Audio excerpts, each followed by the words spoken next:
welcome to God Talks, where you talk about God. That's all it is. And basically,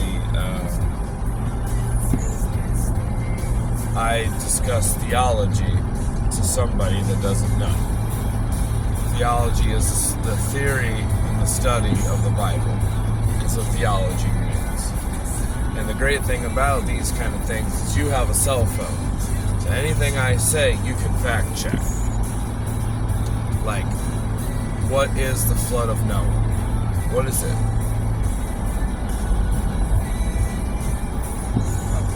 I know that it's like it's when it like rained so much that it flooded, and Noah had to build an ark to save two of every animal. Okay. So how long did he know about the flood for? Like a couple months. So like more like 800 years. In the time of Noah, people lived an average of 900 years, and when Noah was like 560 or 500, almost 600 years old, he was told about the flood. Do you know how big the ark was supposed to be? Humongous. So do you know how long a cubit is? Cubit is allegedly from your elbow to your fingertip. But there's also some speculation it's from your elbow to your fist or from your elbow to your wrist. All in which case, they're all going to be very close to each other. Like if you put your elbow down like this and raise your arm, it is going to be the same length as just about every other human. Just about. Every other man, at least. So 60 cubits tall and 300 cubits long. So that is, your arm is usually about 18 inches, so whatever 18 times 60 is would be how many feet, and 300 times 18 would be how many feet long it is. So, massive, right? It's pretty big. How long do you think water stood on the earth? Wow. How long is a while? Like what? Like the water from Noah's Ark? Yeah, like, so it rained for 40 days and 40 nights. And then water stayed on the earth for how long, do you think? I think there might be a chance that it's still here today. That's possible, because of oceans and such. It could have completely changed the topography. But it was 150 days.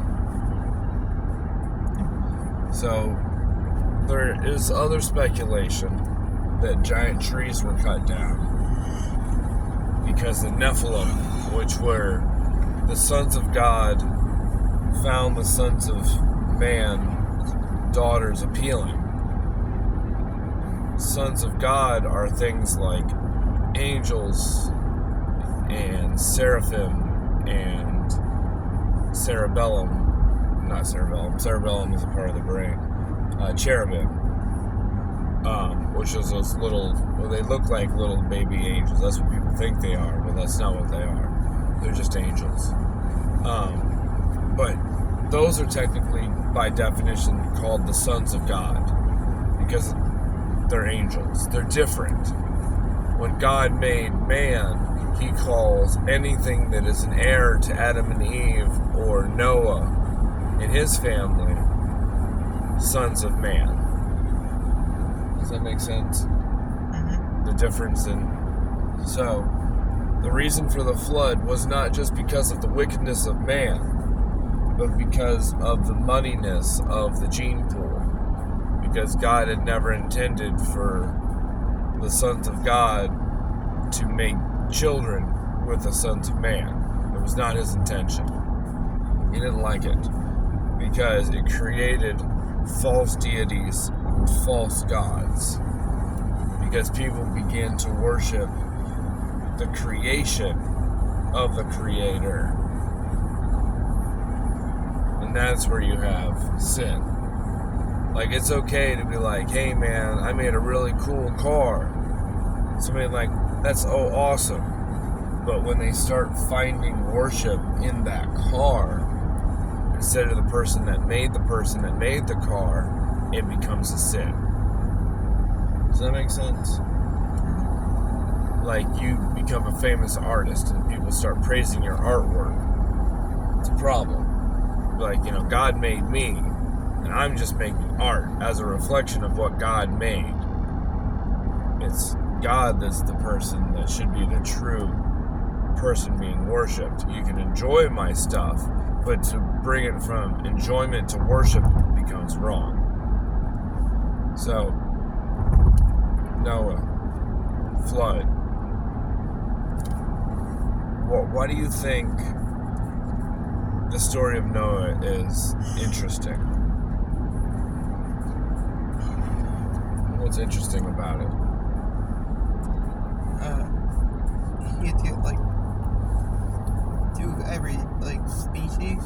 Yeah. It would be probably pretty hard without them fighting each other. It would be. You're right. 100%.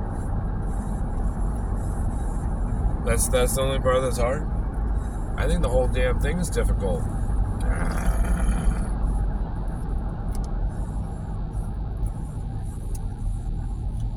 Just think about it, man. Do you understand having a mission that lasts 100 years? I'm not that old yet. But, can you imagine? Imagine you're born, right? And I'm in the middle of building an ark. So from the time that I think you're old enough to grip a hammer, you're helping. Because I'm scared. I don't know when the water is going to start falling. Can you imagine? Just living in that sense of, this is my father. I believe everything my father said because he's been the only person in my life since the beginning of my life. Right? That's how a father works. A mother works. That's how a family works, especially in biblical times. But to have a ship that large is immense, especially when you consider hand tools, hammers, nails, or just using old world carpentry. Old world carpentry didn't use nails. It was tongue and groove.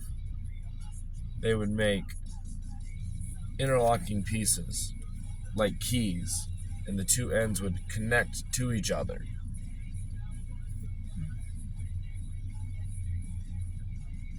So, what else about Noah's story is hard to believe? What about it would be make you listen to it and be like, never happened? It rained for 40 days and 40 nights. Or that the whole earth was flooded? That whole part? Yeah, so that's one of the arguments, right? So I was thinking about it, though. According to science, there's evidence of a worldwide freeze over, right? The Ice Age. They say it happened 3 times. Awesome. But if you cover the whole world in water, and parts of the earth are colder than others, what would happen to that water? Freeze. So that just proves the fact the Bible happened. If you really wanted to look, all you would have to do is go digging, and at some point you're going to find a water level. You understand how geology works, right? Every layer is a different time period. So every single year, the Earth's topography changes slightly because of age and erosion. Right? Yeah. So,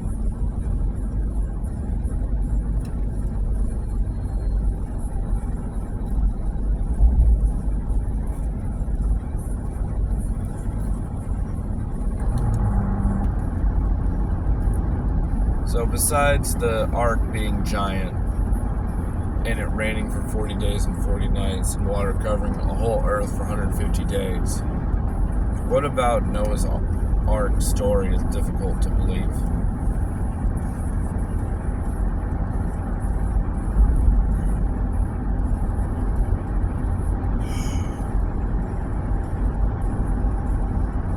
He built the ark by himself. Well, it doesn't say he built it by himself. It says him and his family built it. But at the time, he was also asking people for help. Anybody that wanted to help, you basically help, from what I understand. It's a giant boat. If somebody else saw him building a boat, they could build a boat too. There's nothing saying that nobody else built a boat. But unless it was as big as that, it would not be able to withstand the ocean. Does that make sense? There's a big difference between, oh, I've got this in the Red Sea, and I have this on the Atlantic. There's a big difference in size. So, at the end, after, Noah was trying to figure out if he could get off the boat, he released a raven and a dove. Okay. The dove came back empty-handed, then came back a second time with an olive branch, olive leaf, whatever, symbolizing that he was good to get off the boat. And when he finally let the dove go the third time, the dove never came back. It doesn't mention the raven again, so I guess the raven was like dead or just kept on going. Whatever, I don't know. But it's interesting to me because God made a promise at the end. He said, I never again will flood the whole earth. And he used the symbol to Noah was a rainbow.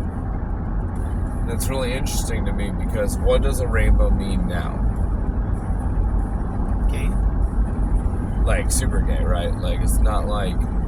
And what is gayness by definition? Being happy. Okay. So they took a promise of life and first twisted it to being happy. Then they twisted it being divergent from the normal, right? Because a hole was made for a pole and a pole was made for a hole, and the reason that one goes into the other is because they're made to complete each other.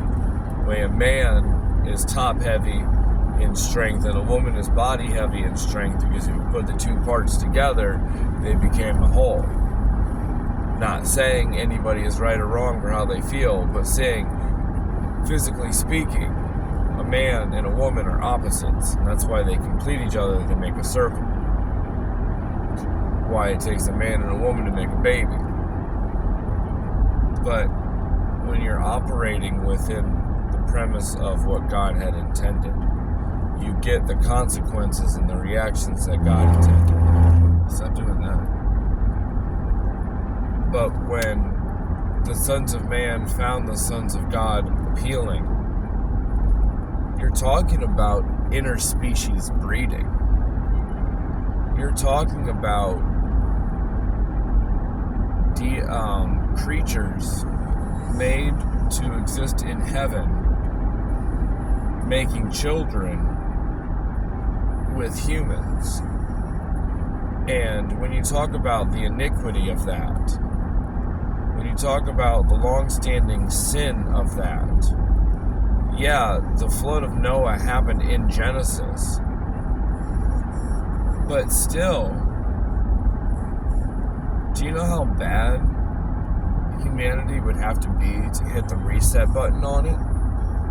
That'd be like having a colony of ants and just being like, they're building a tower out of the cage, I have to kill them all. Like, that's unfathomable. You know, as a human level. On a God level, I get it. But you understand the concept, right?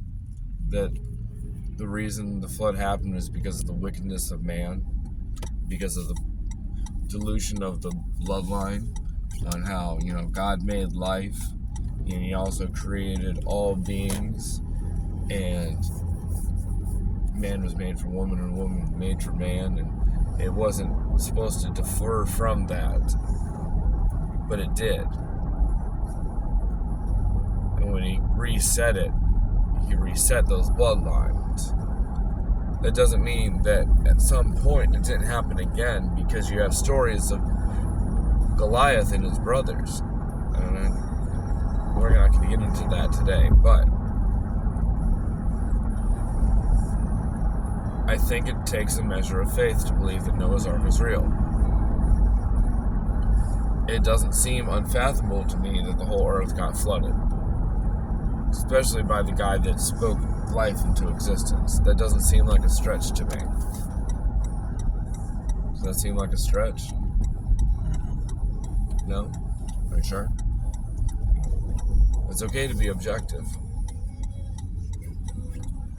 All the other things that we're force-fed to believe.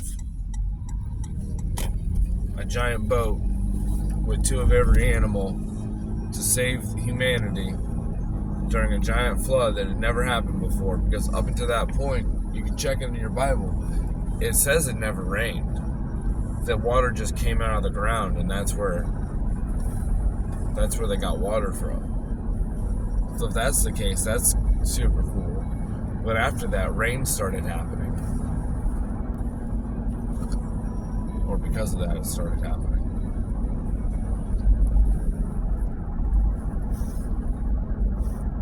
Do you have any questions before I cap this off? No? Okay.